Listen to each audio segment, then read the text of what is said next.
Can the Tennessee Titans pass rush harass Deshaun Watson? Or will Ryan Tannehill get crushed? We're going to talk about that on a crossover Thursday edition of the Locked On Titans podcast. Let's get it.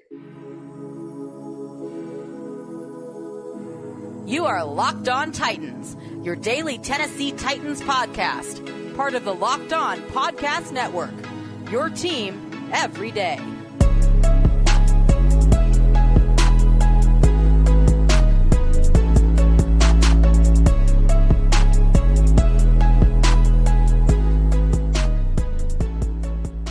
Crossover Thursday, it is presented by Prize Picks, the easiest and most exciting way to play daily fantasy sports. Go to prizepicks.com/LockedOnNFL. Use code LockedOnNFL, all lowercase, for a first deposit match up to $100. I am Tyler Rowland, host of Locked On Titans. We have Jeff Lloyd here from Locked On Browns. We're going to be previewing this matchup with you guys. We're going to talk some storylines with each team, talk about some of the matchups that we're looking at, give our predictions on what will really determine this game at the end.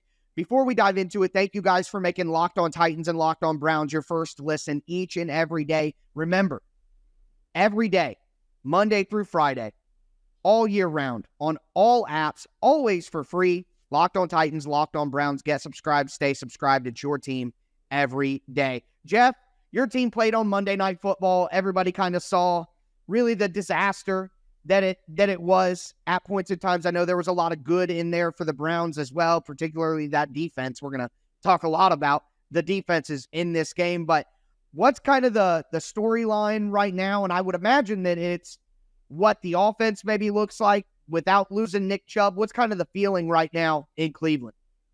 Honestly, it's a lot of somber right now, just to begin with. I mean, Nick Chubb is such a beloved player within the city, within the community, and obviously with the Cleveland Browns. So it's been a really, really difficult, couple of days here just grasping that.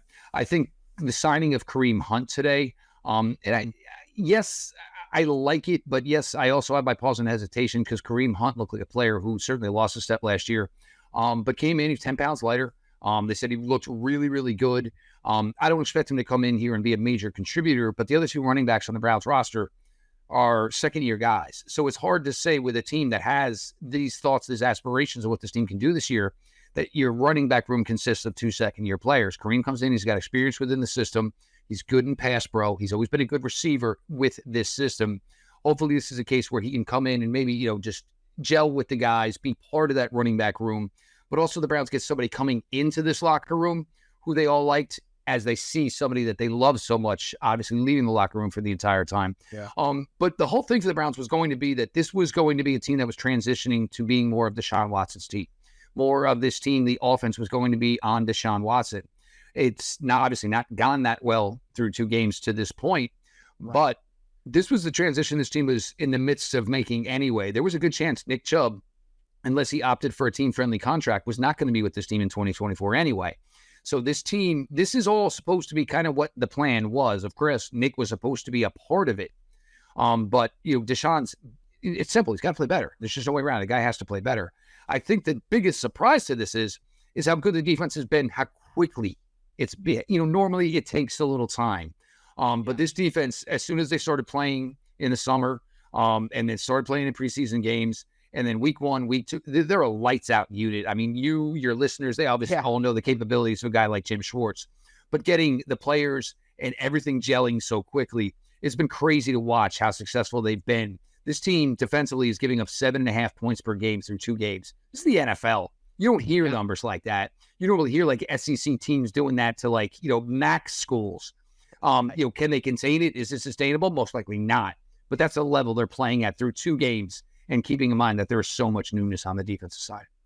Yeah, and you would think that they would only improve. And as you pointed out, Jim Schwartz was a special advisor to the Titans defense for a few years, really got their pass rush in order, and the Titans are going to try to use some of those lessons. But at the same time, I think Jim Schwartz, who you bring up, that's kind of a big factor in this game because he knows the Titans. He knows what the Titans want to do. And when you're a defensive coach with the team for so long, it's not just the fact that you are working with the defense and know what the defense likes to do. You've been around the offensive coaches and seen what the players on offense like to do and what their strengths are as well. So I think Jim Schwartz is a big factor, how he can kind of leverage and weaponize that prior knowledge that he has to use that against the Titans has a lot to do with why I think this will be a low-scoring affair. But kind of flipping it over to the Titans side of things,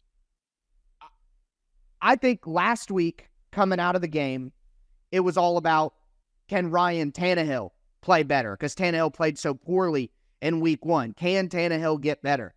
But I think the big question we have now is, can the offensive line play better? Because Tannehill did play better in week 2. The question was answered with a positive answer, and it led to the Titans winning.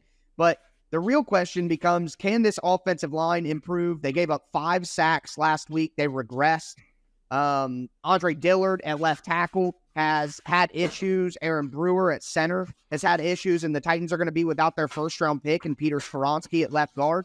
So I think that the Browns can definitely attack the left side of the offensive line. And while Chris Hubbard on the right side, who is a name that you will know, Jeff, Chris Hubbard, yeah, now he's the starting right tackle. And he's played excellent, but I don't think he's so great that he can't have some struggles of his own. And now with Myles Garrett on one side, the Titans are going to have to send help to the side of the left tackle rather than the right tackle, and that'll leave Chris Hubbard alone. So I think the Titans' offensive line is the big storyline right now. Can they improve? Can they do better? But with that being said, we are going to move forward, talk about some of the matchups that we're going to be watching for in this game, dive into how we think the game's going to go, give our predictions for what will happen as well. Before we get into all of that, though,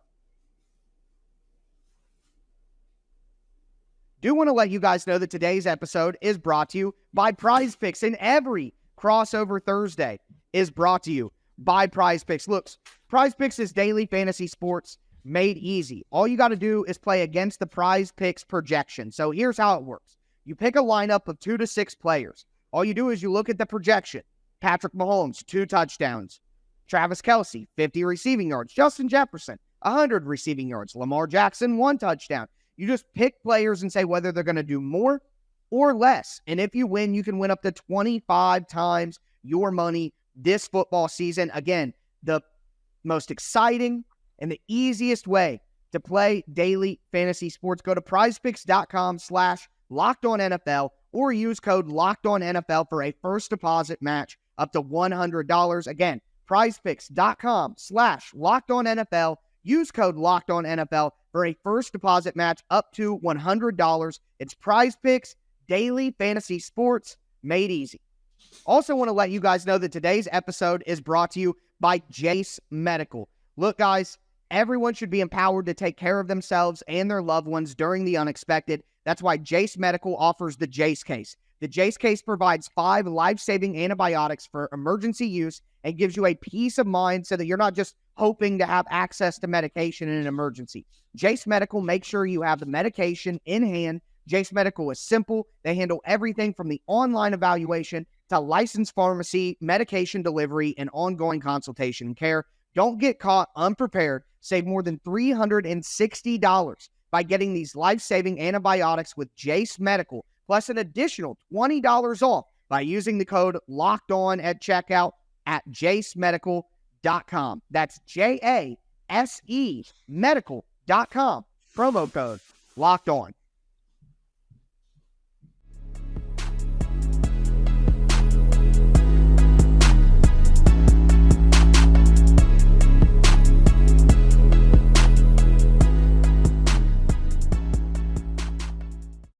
All right, everybody, let's continue this crossover Thursday. I'm Tyler Rowland, Locked On Titans, here with Jeff Lloyd from Locked On Browns. We talked about some of the big storylines for each team coming into it. Now we want to dive into some of the big matchups for these teams. Jeff, what are you kind of looking for matchup-wise with the Titans for the Browns to maybe take advantage of?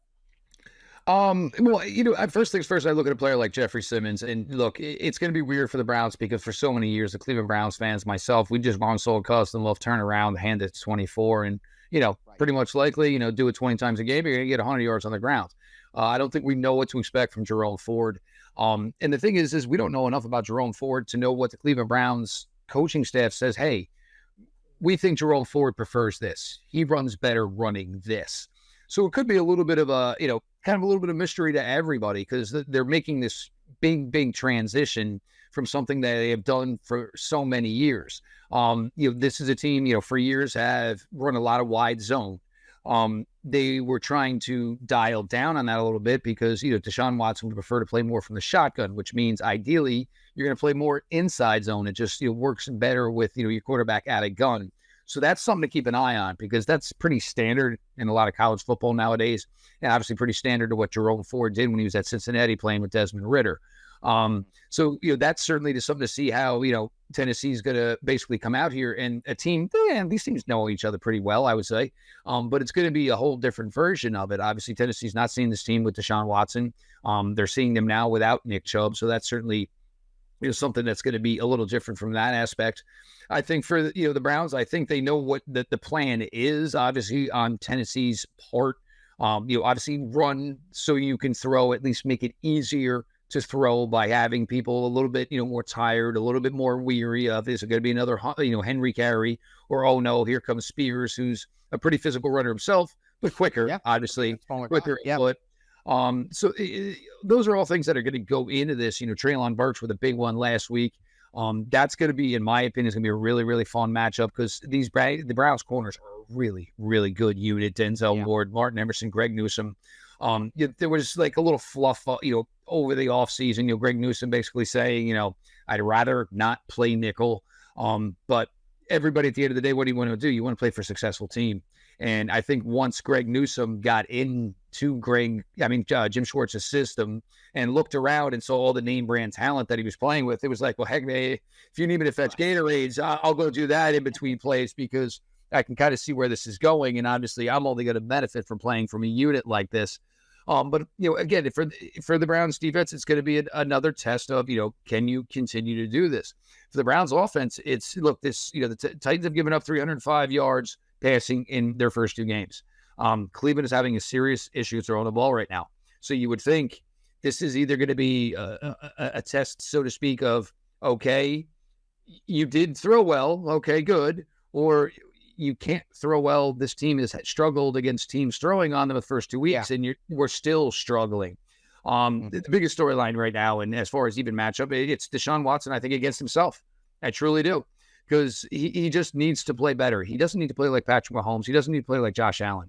You take away both those turnovers from Monday night. Obviously, the interception, pick six. And that one's more on Harrison Bryant. I don't want to care whether or not you're confused on the route. It went off your hands. You're an NFL player, catch a damn ball. But the second one, obviously the fumble, they would have won 22-12. They would have won 22-12 if the offense had not given up two touchdowns. As poor as the offense looked, that would have been the case. The offense has just got to play with more consistency. You can't rely on Nick Chubb now. So if it's not going to be now for Deshaun Watson and the Browns in this passing game, it certainly begs the question of when is it ever going to be?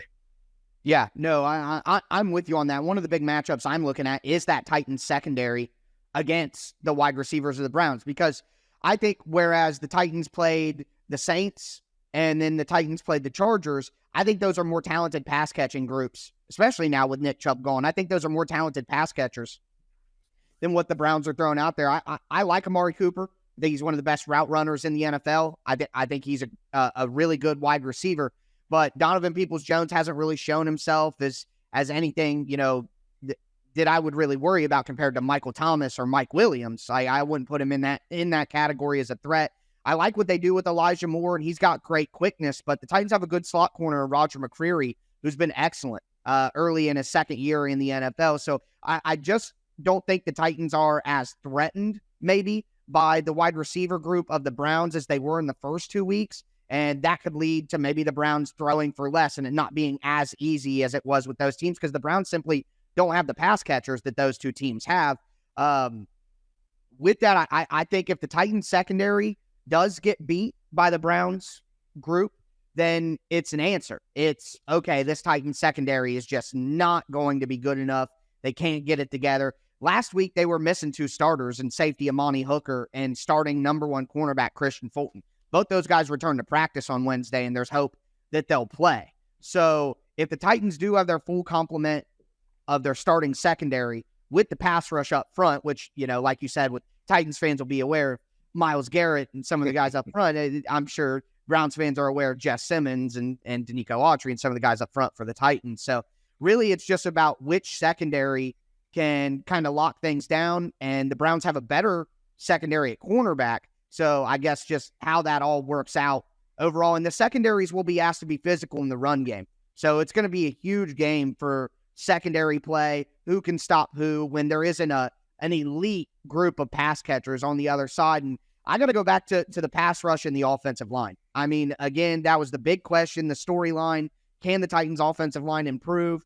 This defense hasn't allowed a touchdown yet. Grant Delpit has been incredibly physical all over the field. The Titans offensive line is going to have their hands full in this game, and I'm a bit worried about how that matchup plays out. And it feels like the Browns are having some struggles with pass protection as well. So to me, it really just comes down to which pass rush can take advantage most consistently and create turnovers to help their offense out, because the defenses are so good. So those are kind of the matchups I'm looking for. Is there anything else that you're kind of looking forward to? Well, and that's also part of it, though, because they've been really, really creative, the Browns, with their defensive line. Everybody knows, obviously, saw the video of Myles Garrett week 1, basically, starting in a linebacker spot and just basically creeping up on the center. They did that again in week 2. These were things you'd always like to do when you have a player as versatile as Myles. But, if you don't have anybody else capable of being out on the edge, then you're really costing yourself there. But it's a lot different ballgame now, where you can put Zadarius Smith out there.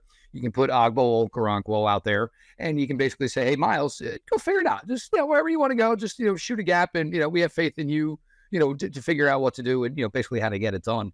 And so there is, and with this Titans offensive line, it does look like it's going to be a little suspect, sure. But, that doesn't necessarily mean that it's automatically going to translate into, a victory for the Browns one way or the other. You still got to play these things. And obviously this is something Tennessee is, preaching all week long in practice, and understanding, hey, look, the first guys that you see, they're good. But guess what? When they start subbing guys out, those guys are good too. So, we're not just going to sit here and watch Myles Garrett tape all week, because you got to go watch Smith. You got to watch Okoronkwo, Dalvin Tomlinson, Shelby Harris.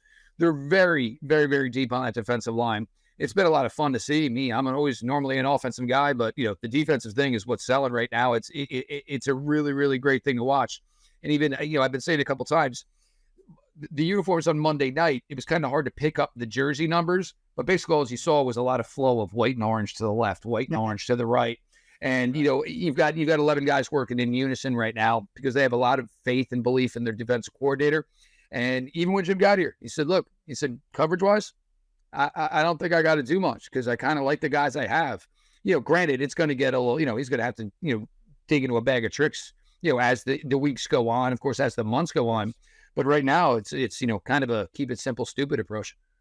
Yeah, 100%. Well, we're going to talk about what we kind of think will decide the matchup at the end of the day, give our prediction on who might win this game in just a moment. Before we get into it, though,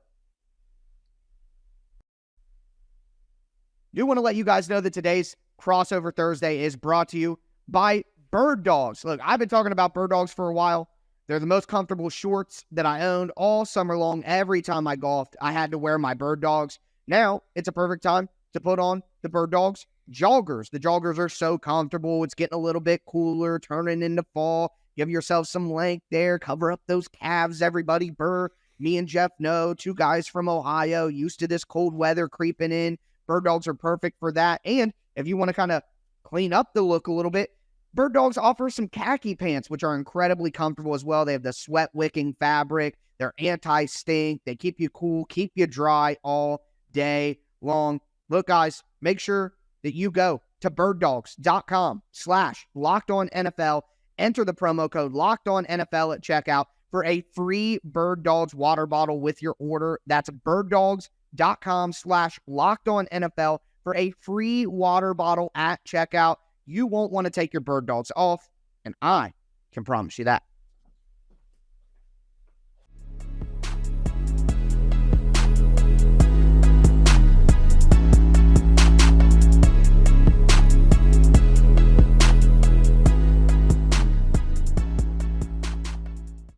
All right, Jeff, we're going to cap off this Crossover Thursday, Locked on Titans, Locked On Browns. Thank you guys for making Locked On Titans and Locked On Browns your first listen each and every day, Monday through Friday content on your team every day for free. Make sure you get subscribed, stay subscribed. We have talked about the big storylines. We have talked about some of the matchups here. Now want to dive into kind of our predictions on how this game will go. And Jeff, I'm going to kind of start us out here. I don't think either of these teams gets to 20 points. I don't think so. I think the defenses are too good. I think the defenses will create turnovers for the offenses. I think this is going to be a slugfest. I think this is two defenses that are a lot better than the offenses that they're going against, especially with the loss of Nick Chubb. The Titans just generally seem to struggle, especially against a great defense. So for me, I think that, like I kind of mentioned a segment ago, turnovers. Whichever team can force more turnovers, because I think not only are you going to have to stop the opposing offense, you got to help your offense against these defenses, give them short fields, easier opportunities. So I think turnovers will be key in this one. And whoever wins the turnover battle will get a second touchdown. I think whichever team scores 2 touchdowns wins the game.